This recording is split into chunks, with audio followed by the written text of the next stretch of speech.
ఎక్కింది 3 ఏళ్ళకి అట్లా పెట్టాము. 3 ఏడు సందర్భంగా మనం ఒక పూజ చేసుకున్నాం, భగవంతునితో పూజ చేసుకున్నాం. అంతేగాని కొత్తగా స్టార్ట్ అయిందని అనుకోకండి. కాకపోతే కొద్దిగా బాధ్యత పెరిగింది. ఒక 3 స్నేహితులు కలిపి బిజినెస్ చేస్తున్నారు. అందులో ఒక స్నేహితుడు పోయిండు, 2 స్నేహితులు పోయిండు. మనం బిజినెస్ ఆపేయలేదు, వాళ్ళు బిజినెస్ చేసుకుంటున్నారు, మనం బిజినెస్ చేసుకుంటాం. అట్లే మనం గతంలో 2 సంవత్సరాల నుంచి Saraswati Nagar, Singareni colony, green park colony 3 కాలనీలు కలిసి సమిష్టిగా పారాయణం చేసుకున్నాం. తర్వాత ఇప్పుడు సరస్వతి నగర్ వాళ్ళు పారాయణం అక్కడ ప్రారంభిస్తాం. అక్కడ ఇండ్లు మిగిలిపోయినాయి కదా, వాళ్లకు అక్కడ కూడా పారాయణం మొదలు పెట్టాలి. ఎక్కువ సంఖ్య ఉంది కాబట్టి 15 ఏళ్ళ నుంచి చేసాం. అక్కడ కొద్ది గ్యాప్ ఇచ్చాం, ఇప్పుడు మళ్ళీ అక్కడ పారాయణం ప్రారంభించాం. కాబట్టి ఈ పారాయణం ఇట్లే కంటిన్యూ అవుతున్నది. ఇది కొత్తగా ప్రారంభం కాదు అనేది మీరు అందరూ గ్రహించారు. తర్వాత అనేక సార్లు చెప్పుకున్నాం మనం, ఈ పారాయణం అనేది ఒక సాధన లాంటిది.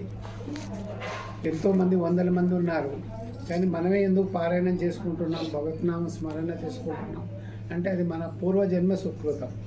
పూర్వజన్మంలో మనం ఏదో పుణ్యం చేస్తాం కాబట్టి ఆ పుణ్యం వల్ల మనకి పారాయణం అనే అభిరుచి ఏర్పడింది.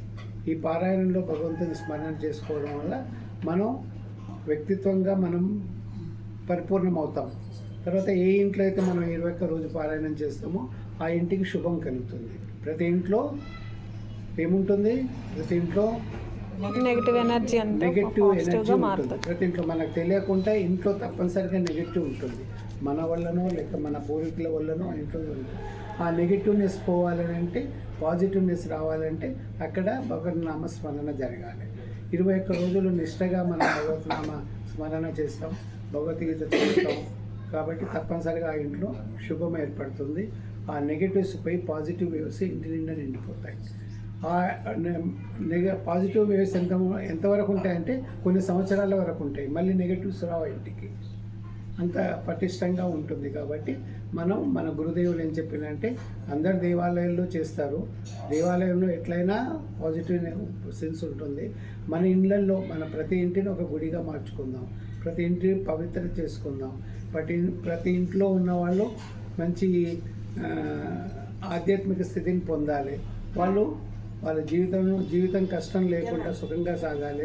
వాళ్ళ కుటుంబంలో ఉండే కుటుంబ సభ్యుల మధ్యలో మంచి వాతావరణం ఉండాలి.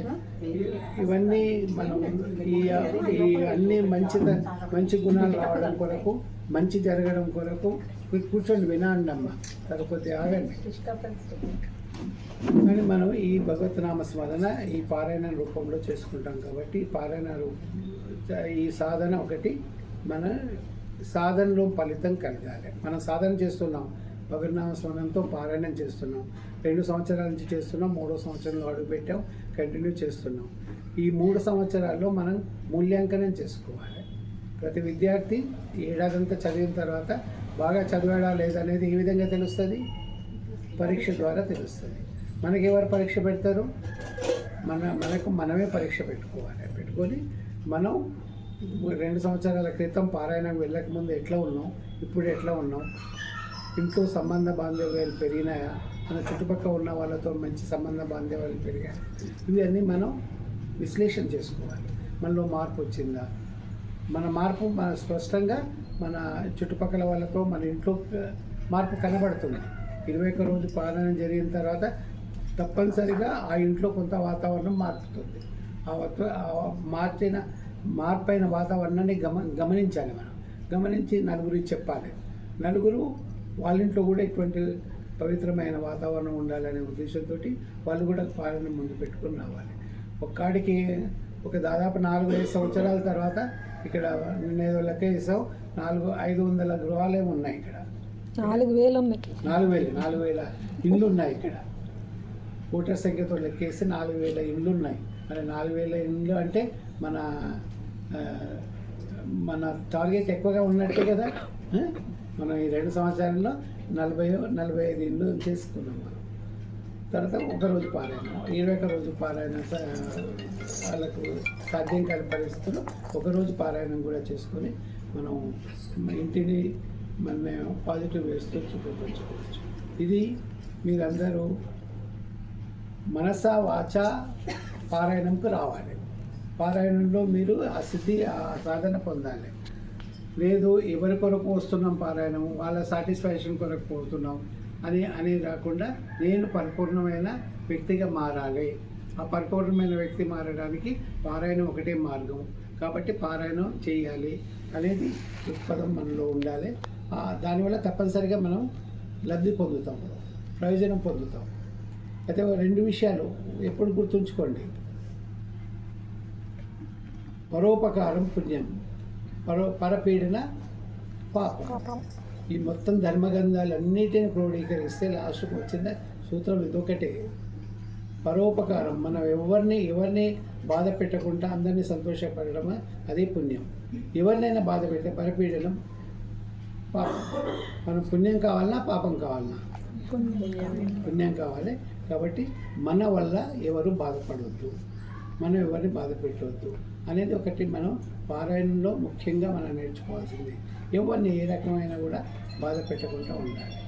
తర్వాత ఆత్మస్థుతి కూడా పాపం. మనకి మనం గొప్పగా చెప్పుకోవడం కాదు, భగవంతుడే అంత గొప్ప. మనకి ఏదైనా మంచి జరిగినా, మనం ఎక్కువ స్థితిలో ఉన్నా భగవంతుడు మనకి ఇచ్చిన అది ఒక బ్లెస్సింగ్ అన్నమాట అనుకోవాలి.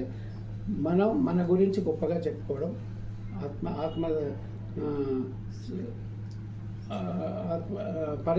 పరనింద చేయకుండా ఆత్మస్థుతి చేసుకోవడం అనేది తప్పు. అది ఎప్పుడైనా ఆత్మస్థుతి మహాపాపం. తర్వాత పరనింద కూడా సాధ్యమైనంత వరకు పరనిందలు చేయడం కూడా పాపం. ఈ రెండు రాక్షస గుణాలు అన్నమాట. పరనింద, ఆత్మస్థుతి అనేది. అనండి ఒకసారి. ఆత్మస్థుతి, పరనింద, రాక్షస గుణాలు. మళ్ళీ అమృత గుణాలు ఉండాలి కదా. అమృత గుణాలు ఏంటంటే ఎవరైతే మంచి చేస్తారో వారిని 10 మంది ముందు మనం ప్రస్తుతించాలి, అభినందన చెప్పాలి. ఇలా ఫలానా వ్యక్తి ఈ మంచి పని చేసిండు, దీంతో మంచి జరిగింది, మంచి భావంతో ఉన్నారు, మంచి స్థితిలో ఉన్నారు, మంచి చేయడానికి వాళ్ళు మంచిగా ఉన్నారు, మంచి నేర్పుతున్నారు అనేది ఏదైతే ఉన్నదో యోగ్యతను అందరిలో ప్రశ్నించాలి. దాంతో ఏమవుతుంది, ఆ యోగ్యత చేసిన వాళ్ళు ఏమవుతారు, ఇంకా మంచి చేయాలని కోరుకుంటారు. ఎందుకంటే అందరిలో వాళ్ళను ప్రేజ్ చేశాం కాబట్టి అది వాళ్ళకి బూస్టింగ్ అవుతుంది. కాబట్టి దోషక ఏకాంతకారం. ఎవరైనా తప్పు చేస్తారు, మానవ సహజం. తప్పు చేయకుండా ఎవ్వరు ఉండరు ఈ భూమి మీద. తప్పు చేస్తారు, మనకు తెలుసో తెలియకో తప్పు చేస్తుంటారు. తప్పు చేసిన వాడిని ఏకాంతంలో, నువ్వు తప్పు చేసావు బాబు, ఇది తప్పు, ఇట్లా కాదు, ఈ విధంగా చేయాలి అని అంటే మనకు మిత్రుడు అయిపోతారు. 10 మందిలో నిలబడి నువ్వు తప్పు చేసావని మనం నిలదీసావు అనుకోండి, అతను మనకు శత్రువు అవుతాడు. అందుకనే యోగ్యత का सबके सामने प्रस्तुति करो, दोष को एकांत में दूर करो. ఇవి అన్నీ అమృతమయమైన విషయాలు. ఇవి మన జీవితంలో అనుభవించుకుంటే మనం ఎవరికి చెడుకోం, అందరికీ మిత్రులు అవుతాం, అందరికీ ఇష్టలు అవుతాం మనం. కాబట్టి ఇవి విషయాలు దృష్టిలో పెట్టుకోండి. పారాయణం చక్కగా నిర్వర్తించుకోండి. 2 సంవత్సరాలు మంచిగా చక్కగా చదువుకున్నారు, అన్నీ వచ్చినాయి, మీకు చదవగలుగుతారు, పారాయణం నిర్వహించుకోగలుగుతారు. ఆ కాన్ఫిడెన్స్ మీలో అందరిలో ఉంది. కాబట్టి ఆ కాన్ఫిడెన్స్ ప్రకారం పోండి. కానీ మీలో మీరు నేను గొప్ప, నేను కదా అనేది తగులు అట్లా పెట్టుకోకుండా అందరం సమానం. ఇక్కడికి వచ్చిన తర్వాత ఎవ్వరూ ఎక్కువ కాదు, మీరు అందరం సమానం.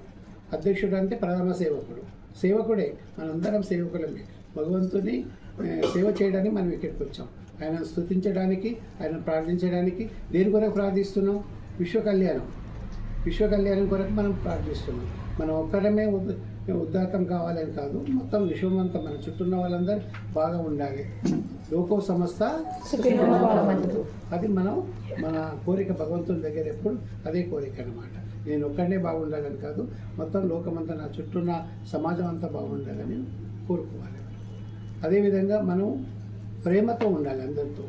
మన ఇంట్లో మన పిల్లలతోటి, మన తల్లిదండ్రులతోటి, అన్నదమ్ములతో, అక్కచెల్లెలతో ఎట్లా ప్రేమగా ఉంటామో అదే ప్రేమ ఇక్కడ కూడా చూపెట్టాలి. మనం అందరం ఇక్కడికి వచ్చినప్పుడు మనది ఒకటే కుటుంబం, ఒకే కుటుంబంలో ఉన్న వాళ్ళందరూ ఒకరికి ప్రేమగా ఉంటారు కదా. అదేవిధంగా ఒక కుటుంబం ఇది విష్ణు సహస్ర పారాయణ కుటుంబం. ఈ కుటుంబంలో మనందరం సభ్యులం. కాబట్టి సాధ్యమైనంత వరకు అందరూ ఒకరితో ఒక ప్రేమగా ఉండడానికి ప్రయత్నం చేయండి, ప్రేమగా ఉండండి. అది చాలా మంచి జరుగుతుంది. కాబట్టి ఈ రెండు విషయాలు సేవాభావం ఉండాలి. నేను బాగా గమనించింది ఏంటంటే మన లోపల ఏమనుకోదు ఎవరు సేవాభావం, సమర్పణ భావం తప్పు ఉంది. మనకు భగవంతుడు అన్ని ఇచ్చాడు కదా, మనము ఎప్పుడు పోల్చుకోవాలి వేరే వాళ్ళతోటి. ఈరోజు ఒక పోస్టింగ్ పెట్టాను చూడండి, భగవంతుడు మనకేమి ఇచ్చాడు అని అంటే మన శరీరంలో ఉన్న భాగాలన్నిటిని ఎంత గొప్పగా పనిచేసే భాగాలను మనకి ఇచ్చినాం అనేది ఈరోజు ఒక వ్యాసం, ఆధ్యాత్మిక వ్యాసం ఉంది, అందరు చదవండి. ఎందుకంటే భగవంతుడు ఇంత మంచిగా మనకు అన్ని ఇచ్చినప్పుడు, మంచి కుటుంబాన్ని, మంచి సమాజాన్ని, మంచి ఆర్థిక స్థితిని ఇవన్నీ ఇచ్చినప్పుడు మనం సమాజంలో ఉన్న ఏమైనా దీనులు ఉన్నారు, దిక్కుతులు ఉన్నారు, వాళ్ళకు కొంత సహాయం చేయడంలో మనకు ఏం పోతుంది? పోతుందా, కరుగుపడుతుందా? కాదు. మనకు ఆ కాన్సెప్ట్ ఉండాలి. మనం సేవ చేయాలి. ఎక్కడైతే నీడీ ఉందో, ఎక్కడైతే అవసరం ఉందో అక్కడ సేవ చేయాలనే దృక్పథం మనకి ఎప్పుడు ఉండాలి. నేను ఒక సమావేశాన్ని పిలిచాను, నన్ను వాళ్ళు ఎవరో నాకు తెలియదు, 2 రోజుల నుంచి ఫోన్ చేస్తున్నారు, సార్ ఇక్కడ మాకు ఒక సమావేశం జరుగుతుంది, మీరు రావాలి. ఏం సమావేశం అంటే మేము వచ్చాక చెప్తామనేది సుదర్శన హోటల్, అది చిక్కట్పల్లి దగ్గర రమ్మన్నారు. సరే, మోటివేషన్ స్పీచ్లు అప్పుడప్పుడు ఇస్తుంటాం కాబట్టి పిలిచారని వెళ్ళాం. వెళ్తే వాళ్ళు ఒక ఆర్గనైజేషన్, భక్తుల ఆర్గనైజేషన్, 150 మంది వచ్చారు. దాంట్లో 50 మంది మహిళలు సత్సంగాలు అవి నిర్వహిస్తుంటారు. అయితే మేము నడిపే ఆశ్రమాల గురించి వాళ్ళు చూసుకొని ఈ ఆశ్రమాలకు కొంత దానం ఇవ్వాలనే ఉద్దేశంతో పిలిచి అక్కడికి పోయిన తర్వాత వాళ్ళ సంస్థ గురించి చెప్పి 4 మాటలు మంచి మాటలు చెప్పిన తర్వాత సన్మానం చేసి 1 లక్ష రూపాయలు చెక్ ఇచ్చారు. మాతృదేవి ఉపవాసం వాళ్ళు ఎవరో మనకు తెలియదు, కానీ ఇవ్వాలనే బుద్ధి పుట్టింది. వాళ్ళందరూ తలా 5,000 10,000 ఎంతనో వేసుకుని 1 లక్ష రూపాయలు చెక్ తీసుకొని నేను ఆశ్చర్యపోయినా. వీళ్ళని అడగలేదు, మనకెవరో వీళ్ళు తెలియదు అంటే అట్లా సమాజంలో ఇవ్వాలనే దృక్పథం ఉండాలి. ఇవ్వడం వల్ల ఎంత సంతోషం వస్తుందో తెలుసా?